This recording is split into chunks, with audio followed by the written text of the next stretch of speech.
हम सब के बारे में एक ही खबर आएगी, फौत हो गए। सुनने वाले कहेंगे इन्ना लिल्लाह। जनाजा कब है?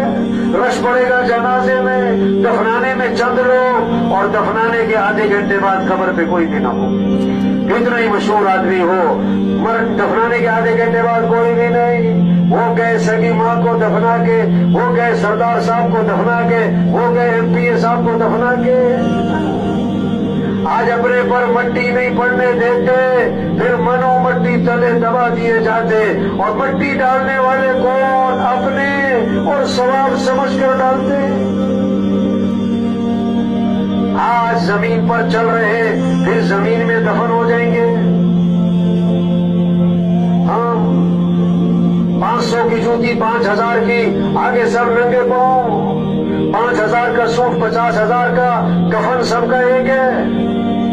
2 मरले का मकान, 4 कनाल का बंगला,